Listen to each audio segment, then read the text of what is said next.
What's up, everyone? Welcome to episode number 3 of uThermal practicing for the $500,000 tournament. Just like the last one, I'm going to give you a quick update on the MMR. I played a couple games off recording, and it started off with me beating Hero Marine, the second or third best Terran in Europe. Sounds fantastic. I mean, he was quite good, but it wasn't that great because I got a little lucky at the builders, to be honest. But anyway, I was like, okay. You know, we're beating a 6.7k Terran. This is looking pretty good. Followed by right after me getting absolutely dumped on by a bailing all-in from a 5.2k Zerg and losing more MMR than I won by beating Hero Marine. So anyway, long story short, our MMR is the same. Let's go get our MMR back. Our first game of the day is against Mishu, a Terran player. I'd actually played against Mishu 2 nights ago, I believe, and I was practicing a little bit. Now, I mentioned in the first episode that my goal was to reach about 100 games. I do think we're getting a little more than I expected. I think I initially said that I wasn't going to reach that goal anymore, but now I would say we're probably approaching about 50 games, like maybe we're at like 40 or something like that, so that is not too bad. Now, in the last episode, I practiced a lot of my proxies. I think, even though proxying is important, I don't think it needs that much practice. I feel like the key to a successful proxy for the most part is, first of all, doing the right build order, which doesn't necessarily come by practice. I mean, it could quite literally be just, you know, finding a good build in a pro game that you're watching or just thinking of it while you're in the shower or whatever, right? Like, you don't necessarily have to play a million games to get the right build order. And then the other part is mostly good micro. Like, the macro is definitely important for follow-ups, for the success of the proxy itself. The micro is important, which is something you practice by just playing the game, right? So I don't think we have to do too many more proxies. I did take one of the comments that I read to heart because it made a lot of sense to me. So in the last episode, or I don't remember which episode it was, 1 or 2. I mean, it's only been 2 so far. It can't be that difficult, but I'm still not sure which one it was. But I talked about working on my weaknesses, right? Or maybe not necessarily working on them, but I just laid out which ones they are, like TVP macro games, for example. But one comment said that it's probably better for me to focus on my strengths, and I think with the limited amount of practice time that I have, that is probably a better approach. Now, I was kind of working on that already with the proxies, but maybe I should focus on that even more. And my strengths are probably just being really good in chaotic, like high multitasking situations, I think, especially with a lot of micro. It's kind of weird, but like the mindset matters a lot in StarCraft. So what kind of happens to me is if I think when it comes to my weakness for TVP macro games, for example, I think a problem is that I get bored. Like, I think some people commented like, well, I think it was only like 2, but like, why would you struggle against Protoss? Like, you just EMP them and they're dead, right? I mean, definitely not true, but I mean, Terran does seem to be pretty good against Protoss in macro games right now, but the problem with playing against Protoss in macro games is that you can just never kill them. Like, you can do a lot of damage, but behind the battery, behind a lot of units like Disruptors, Colossus and stuff, you can never kill them. And besides that, they always sit back and you can't really do any damage. So I think legitimately, and I know it sounds really silly to say, but I think one of my issues is that I kind of get bored. Like, I need the game to be a little more, yeah, like interactive or something like that. So it would be a good idea for me to find strategies with which I can avoid having to play one of those boring games that I don't like. TVT is kind of similar. The thing with TVT is that I'm just, for whatever reason, I'm just really good at TVT typically. Like, I even post-retirement, I mean, it's already been like 1.5 years since I retired. I feel like I can still beat pretty much all the European Terrans, besides probably Clem, who is the best Terran player in the world. So with TVT, I don't really have an issue, but if I do get into those really long, boring games, maybe it could be an issue as well. So I definitely want to have some like more aggressive strategies. This is a strategy that I really liked doing before, which is going for a fast reactor, making a ton of units and just putting on pressure really early with 8 units. Now, there are 2 things I really want to try out in the new patch for TVT specifically. And wait, he is Terran, right? I'm not. Okay. Just checking, guys. Sometimes I feel like I'm crazy because I talk so much and then I'm like, wait, is this guy Zerg? Maybe I just get a little paranoid or something. But those strategies are Banshees and battle cruisers. And this is really almost all of it that has to do with like the new Cyclone, because the new Cyclone, I really can't imagine that's going to be very good against either of those. Before, both Banshees and battle cruisers were very unpopular, but now, I mean, I don't know, I feel like they could both be pretty strong even, right? So maybe I should do some more builds that have those units in mind. Okay, there is a tank here. That is very unfortunate. I'm not quite sure if you guys realize what happened there. I was just a little smidge off the perfect spot around the tank. That tank hit basically killed all of my units. I would have traded pretty okay. It wasn't going to be a good trade, to be fair. I was going to trade pretty okay. I was going to kill either the tank or the Cyclone and a bunch of the units in trade for all of my units. But because I was just a little bit off, like really just the tiniest bit off for being in the tank's dead zone, I lost all of my units for free. So yeah, that is now the situation we're in. We're going to be getting attacked here by a big army. Now let's see if I can make some nice defensive skills happen. I mean, I did lose freaking... what is that, like 8 units? So yeah, it's not going to be easy here, but I guess we'll see. This Cyclone might help me catch his Cyclone. Oh, I didn't quite get it, unfortunately. Maybe I can still get it. Doesn't look like I quite will. Okay. He's here with a lot of units. Oh, can I get that? Oh, I got a really nice lock on there. For some reason, I can't believe my Raven still died there. That's pretty freaking crazy. Okay, it looks like we're just going to be pulling the SCVs here, to be honest. Here we go. This should be a pretty okay fight in the end because he moved very far forward. Just going to split the Marines a little bit. Looks like he's focused on killing the Marines and not the SCVs, so I'm not even going to lose that many SCVs. And in the end, it is really completely fine. Like, we're going to find ourselves slightly behind here, but yeah, it's really not that bad. That might probably surprise you guys. You probably thought when I said, yeah, we're, let's see if you have some defensive skills. I was coping because I lost 8 units for free. But, if you have some good micro, if you attack on the right time, you can really defend a lot of stuff, especially in TVT. So, ends up being pretty all right for me. And it also depends on how well my opponent macroed, of course. Now, I did lose the Cyclone. I think I probably would have like to keep that one for Raven Harass. Like, Raven Harass is a very powerful tool in TVT.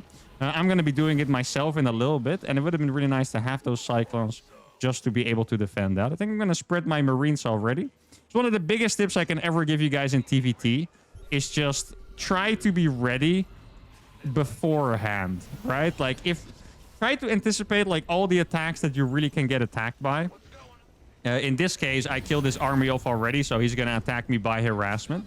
So just put your Marines and tanks into position beforehand. If you're going to react to stuff, you're not just going to take more damage, you're also going to lose track of your macro. If you're planning to do an attack, you're not going to focus on it as much.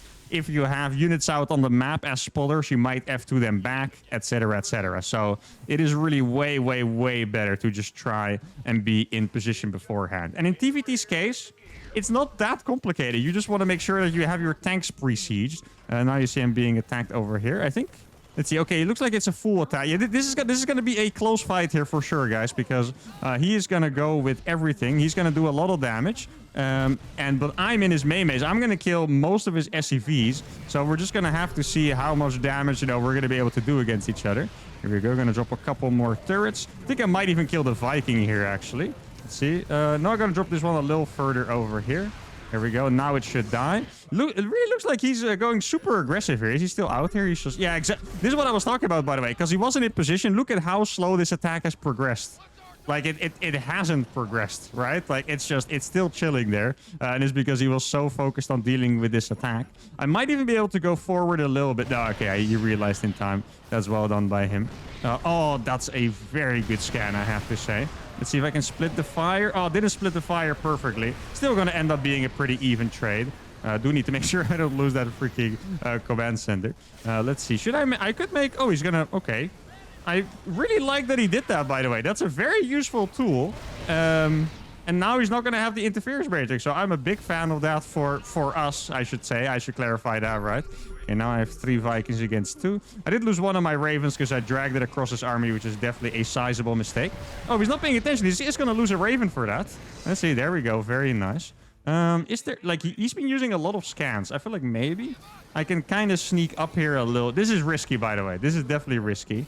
Okay, I'm going to get 2 tanks in range. Let's see. I'm going to try to target those. Okay. Going to be able to get 2 tanks here, I think. Yeah, 2 tanks for 1. Really not bad, to be honest.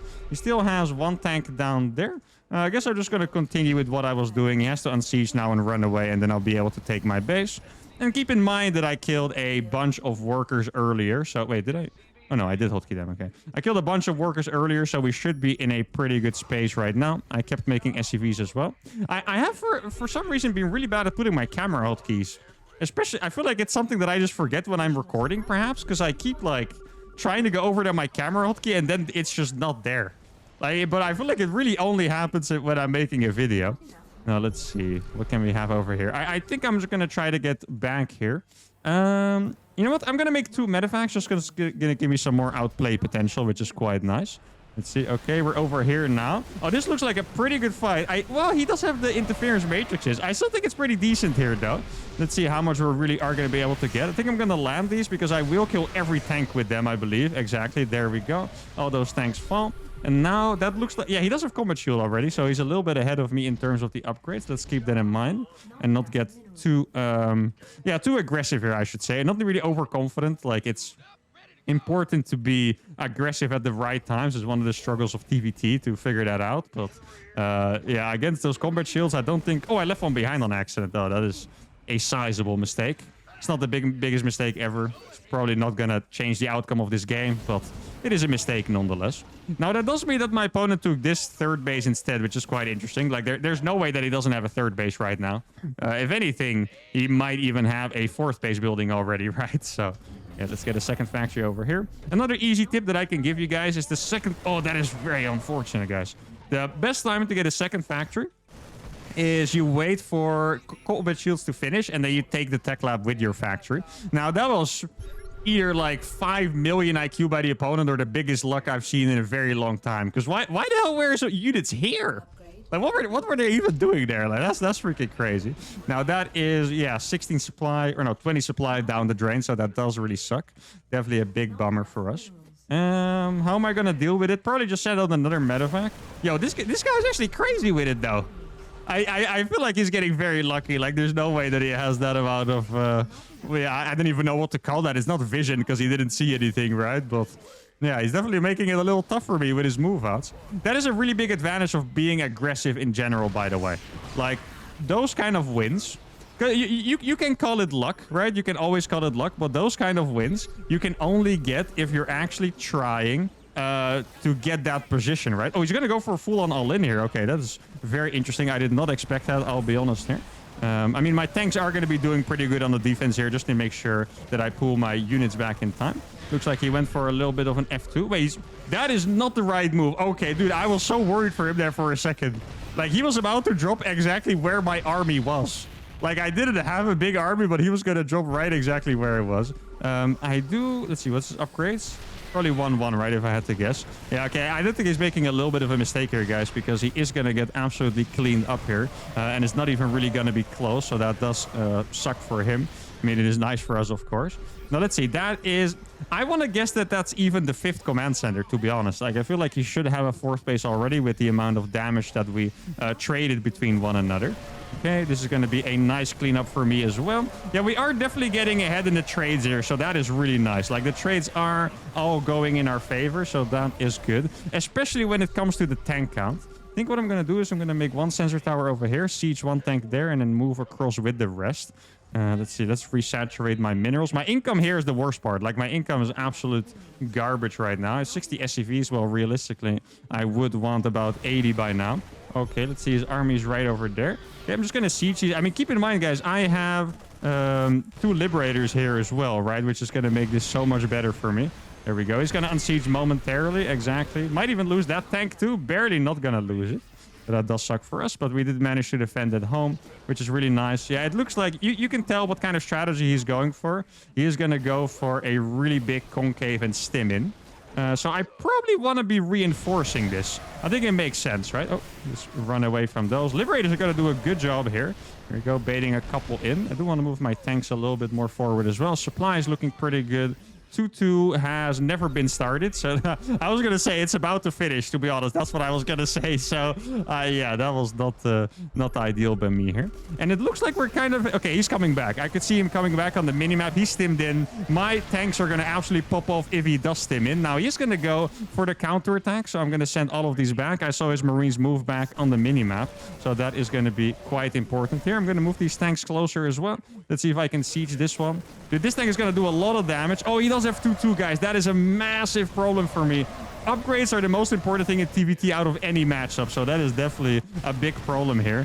As you can see, like that fight, we would have won that pretty convincingly, but the upgrades are just they are painful. Okay, I'm gonna siege those over here. I don't have liberators anymore, unfortunately. Let's see, do I have units left? I have one tank that For a second, it looked like it was stuck, but it was just kind of chilling there. Okay, I'm going to see if he's in range. I'm going to land or lift the Vikings once again. And now we are going to be able to clean this up. Yeah, it's really inefficient just because he has the freaking upgrades. Like, the upgrades are the thing that's making the difference here. Like, without the upgrade advantage, it really wouldn't be so bad. But right now, it's pretty... Yo, I have the one Liberator still. That could be massive.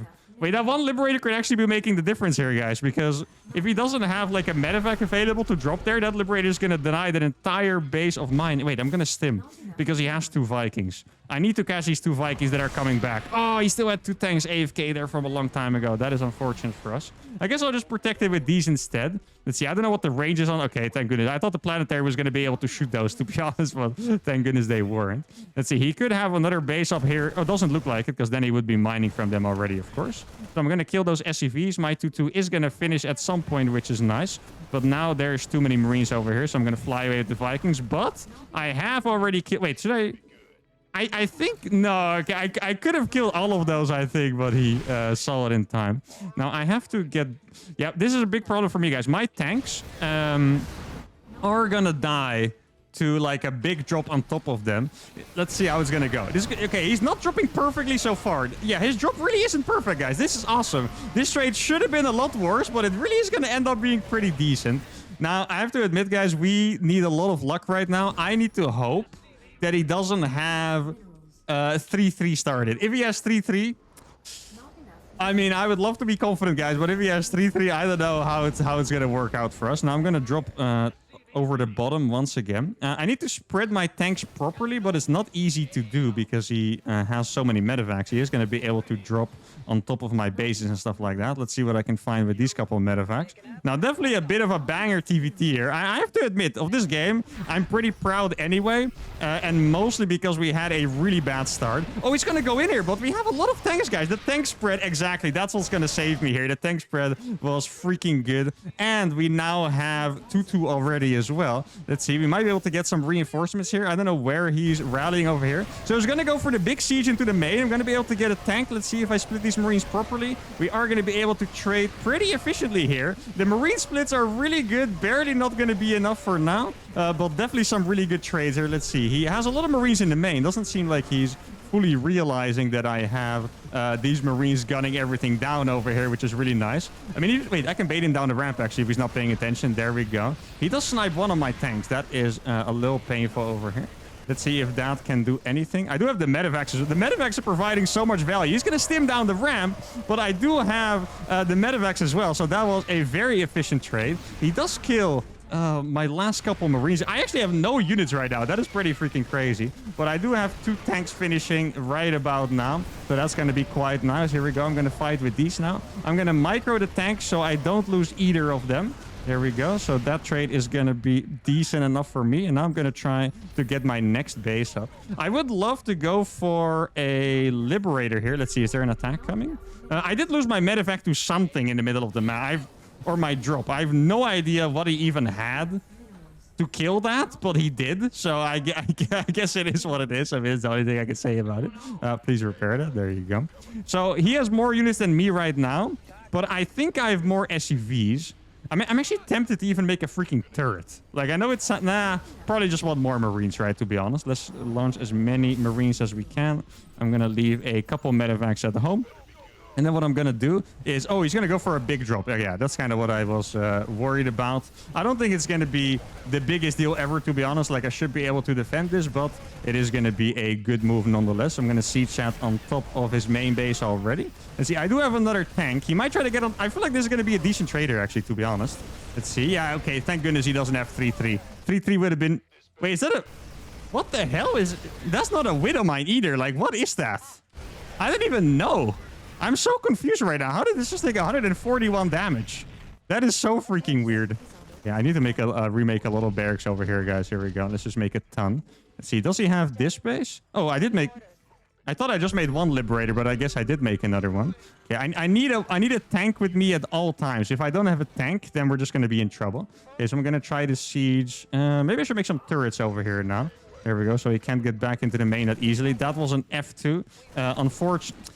We are getting a little unlucky this game. I really have to say, guys. Like, we're not lucky here for sure. Like, I keep losing stuff to random units on the map. Like, that was clearly just an F2, right? And I still lost a freaking Liberator to it, so that really does suck. At this point, I'm getting a little worried. Okay, thank goodness oh, that's going to be a big tank hit, though. Oh, barely not. Okay, decent enough. Let's see. Yeah, I don't have any production at all right now. That's why I have to be really scared. I'm making all these turrets because I can't really not allow another drop into the main. Another drop into the main would be freaking devastating. I guess I'll take these gases as well. Oh, no. That looks like a... Yeah, wait, it is a Widow Mine? Oh, he's going to go for a big surround, isn't he? Yeah, I think he is. Yeah, I'm going to bring my other tank over here. Let's see.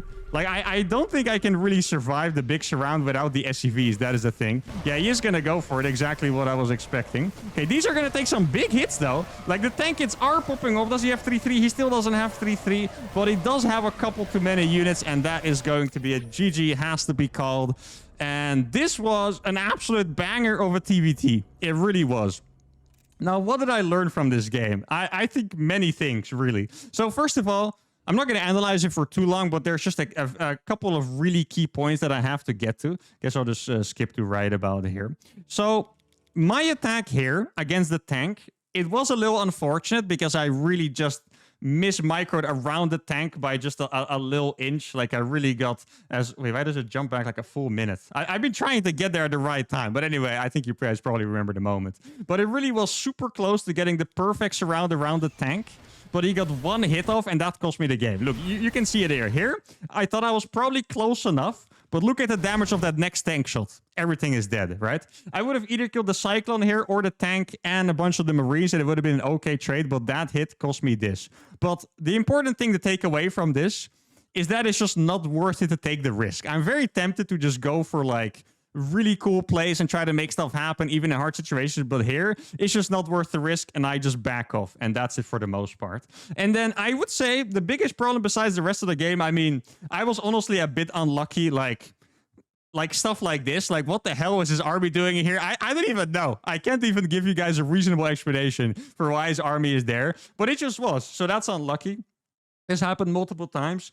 I'm not going to label this as a mistake or anything. Like, I could have paid a little closer attention to my army, but that is really just the skill of the moment. Like, you're not always going to have that awareness. The biggest mistake by far, and the mistake, if I fixed it, that would have easily won me this game, is very simply this. Look at his 2-2. Mine hasn't even started yet at this point. And in TVT, this is like the most imbalanced situation that you can have. If you're down a full set of upgrades, you are not allowed to play.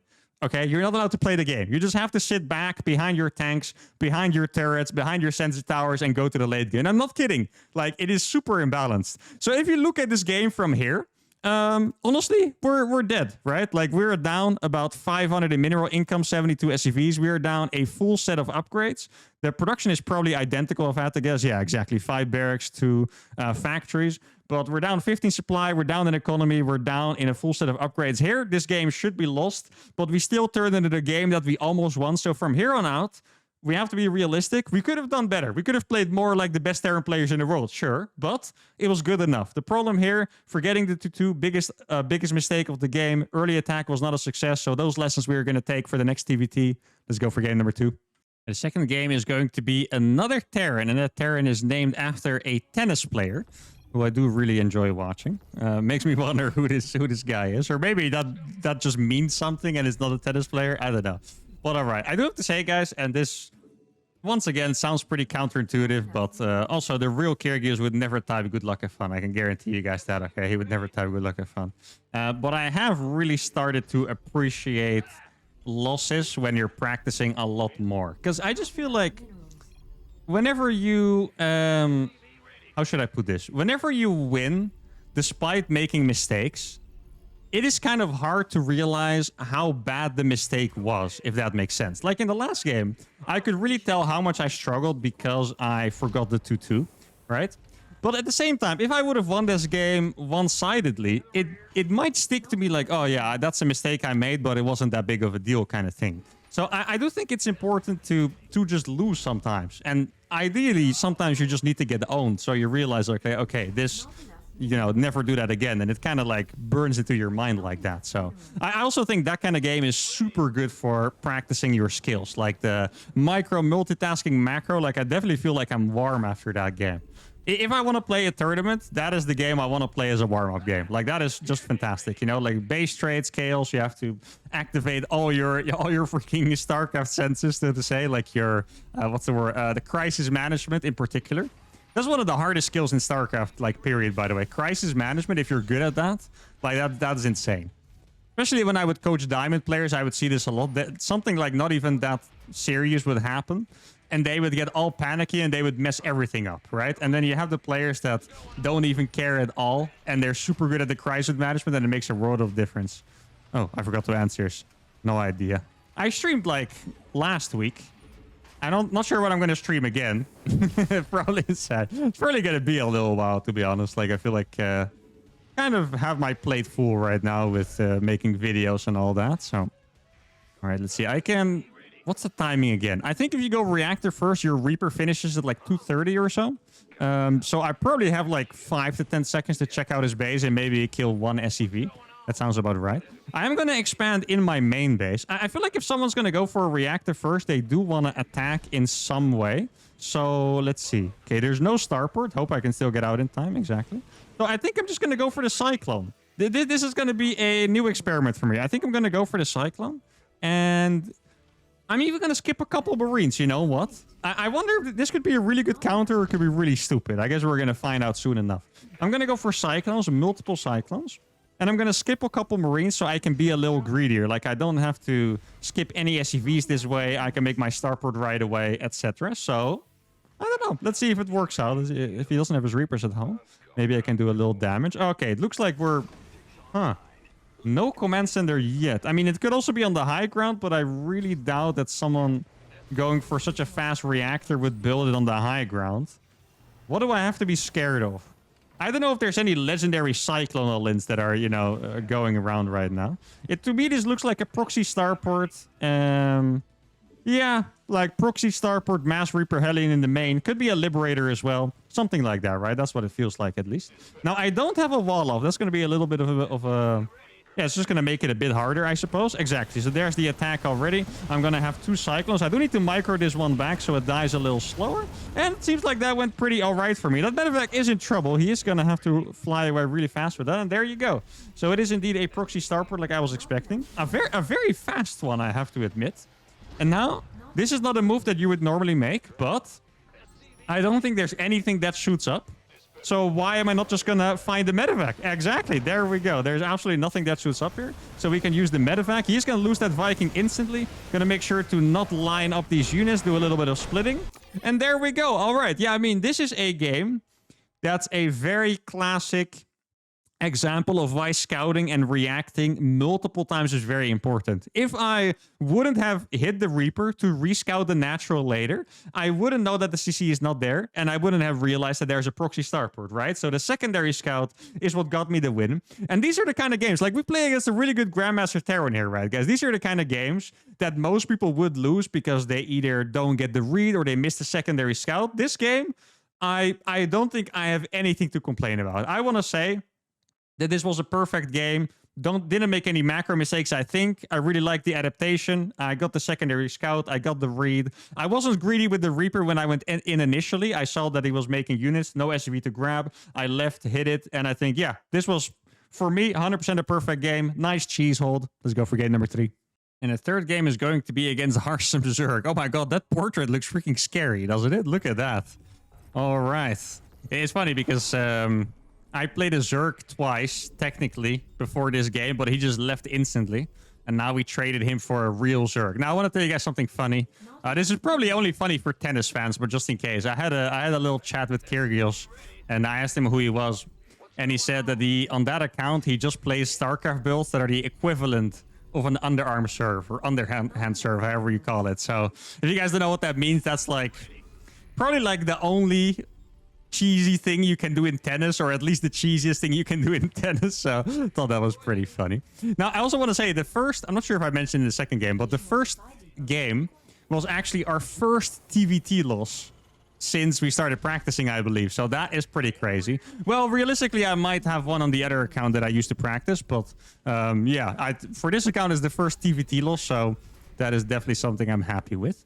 Now, what am I going to do against Zerg? I have to admit, against Zerg, I'm a little uninspired. And I think it's mostly because I don't really like the new Cyclone stuff against Zerg. So that means I kind of have to dig into my old builds a little bit. I had one triple command center build with a Hellbat Banshee attack that I kind of liked. The problem is that I feel like people are switching towards making even more queens than before. Well, like before, it was like probably like 70% of the Zergs made 7 queens. These are standard openers, by the way. I'm not making this up, I promise. But like 70% of the Zergs made 7 queens, and then you had like the hardcore, like 30% that made 9 queens and just didn't want to die to anything. Against Terran, at least. Now, against 9 queens, I don't really think that you can go for any kind of a Hellbat attack. Hellbat attacks in general have kind of a bad reputation in the StarCraft scene for being pretty weak and easy to counter. But I do... kind of what I mentioned in the first game, I do like to have some aggressive stuff, you know? Like, I do want to attack relatively early. But yeah, I think this might be the 15-15 build, actually. Let me just make sure that I have to... no, he does have a good amount of gas. Okay, wait, is his map maybe just small? I feel like my Reaper arrived really fast compared to what he has. But maybe, yeah, maybe this map with the speed zones in the middle is just a little faster. Very possible. Okay, let's see if I can get anything done with this Reaper. I do expect his micro to be quite good on these, of course. This is like one of the most annoying things about playing Zerg, though, having to deal with this stuff. Like, this is, I can tell you guys, even just the one Reaper, it's not even like it does like a lot of damage, but it's just annoying as hell. Like, your stuff is under attack all the time. Creates a lot of stress. Now, normally I would have stuck around a little more.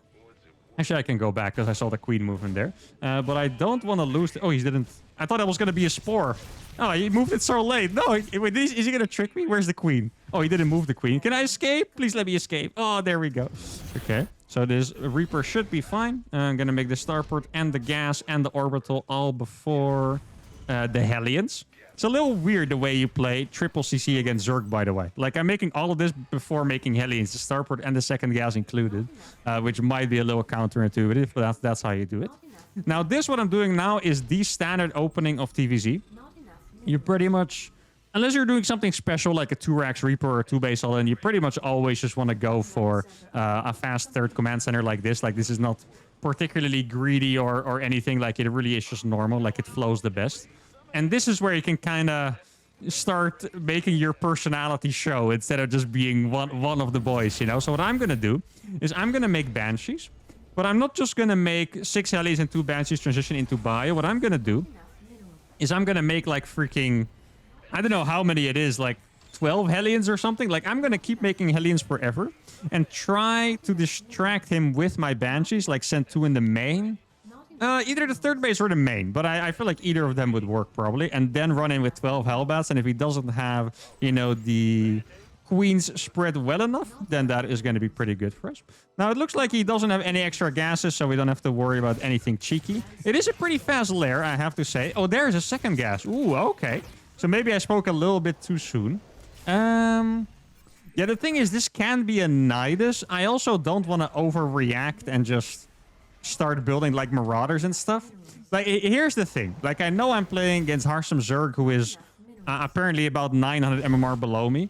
But I still want to do the best possible build. So even if this is a Nidus, even if I could theoretically just play safe and still be fine, you kind of have to practice as if you're, you know, trying to play your perfect game, I guess, right? So I don't want to play too safe. I think I'm just going to make my armory a little faster than I normally would in case this is a Nidus. And then I can be able to defend that with Hellbats. It is a very dangerous game I'm playing here, I have to admit. Like, this really is a very dangerous game. I think maybe I'll even go for like... You know what? I'm going to go for like 14 Hellions cash. And I'm going to make the engineering base before the barracks. That's not common, but I'm going to do it anyway. And here we go. I'm going to send those to the main base. I feel like the main base is going to be the nicest place to go. And this is when I'm going to play a little risky. I'm just going to go for it, okay? I'm just going to go across with everything. I'm going to make a... Oh, he did see all of my units. That kind of sucks. Let's lower this. That would be nice. Okay, there we go. And then I'm going to send all the Hellions. These are going to go to the third base. These are going to go to the main. Let's get the upgrade started right away. Let's see. Do I need anything else here? I don't think so. I think this is just all the distraction I need, to be honest. Let's see. Gonna be able to damage the queen a little bit. Okay, this is exactly what I need. The overseers are there. And then I'm just gonna be able to attack the main base, or the third base here, rather. He does have banelings, but is he gonna have enough banelings? That I don't know. Maybe I can even kill the freaking third base, you know? Gonna make a couple more of these. Maybe move the banshees back in. I even brought a couple marines here. I think I am going to be able to kill this third base for sure. Yeah, this attack is looking pretty promising here, guys. I'm going to keep making Hellbats.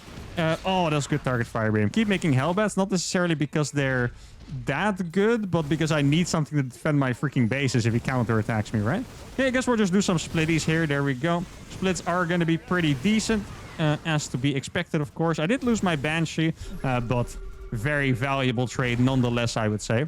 Now, at this point, he's going to bring the queens back. I'm going to have one more good destruction maneuver here. What I'm going to do is I'm going to go forward. Oh, he's sending the links to my base. Oh, he's going for Mutas already. Interesting. Okay. And these Hellions are gonna go into the probably undefended new third base. Oh, the drones aren't there. I really thought the drones were gonna be there, so that is a little bit of a bummer. I'm still gonna be able to get in here, though. Look at these. The Hellions are coming, guys, and he's gonna have to split these drones very well. Definitely gonna be able to kill a good amount here, though. The splits are definitely pretty good. I think it would be smart for me to start producing widow mines already at this point. So he did want to go for Mutalis. That's kind of, you know, what the early lair meant there. And I guess it makes a lot of sense.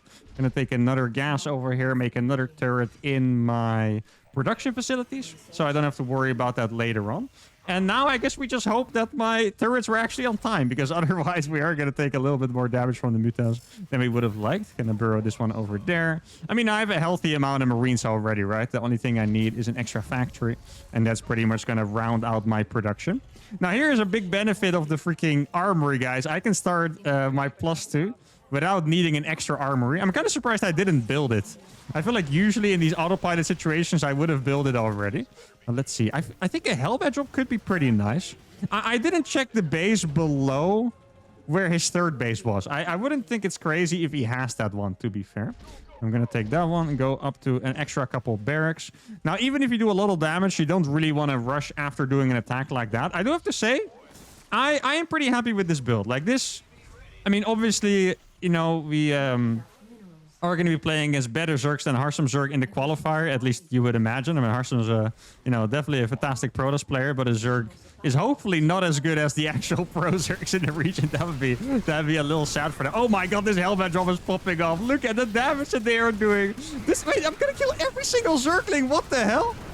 Didn't I kill like 30 Zerglings there or something? Oh my goodness, that was freaking crazy. But I'm still pretty happy with the build is what I wanted to say. Like, it all flowed pretty well. It looked pretty good. I got my fourth base on the way. And I find it very important that my build flows well. So even if it fails, it feels like it's going to be pretty good. That's the biggest thing that drew me to this build. So it's kind of hard to explain build flow, but sometimes you do a build and just the way, you know, you make your barracks and stuff, like it feels a little clunky when it comes to the macro. So even if you have a successful attack, this is for me the sign of a bad cheese, by the way. Even if you have a successful attack, the follow-up sucks enough that your opponent still has a chance. This build is kind of the opposite, because look at where I am. 9 minutes. I have 8 barracks, 2 halfway done, second factory, 4th command center flying, 77 SCVs. Like, the follow-up here looks really good, and that was the first thing that I really liked about this build. We are going to have to try it against some better Zergs than Harsum Zerg, of course, but still, I think it's a really nice attempt. I think Have I lost a Harsum Zerg before? I'm not quite sure, actually. We've had quite a long saga now with doing challenges against each other and doing off races against each other and whatnot. But that's going to be it for today's practice session. I think we're going to end at about 6,000 MMR, which is pretty much where we have been for a while. Hope you guys had a fantastic time. Let me know in the comments what you thought. If you enjoyed the video, give it a like, subscribe to the channel, and I'll see y'all for the next one. Adios.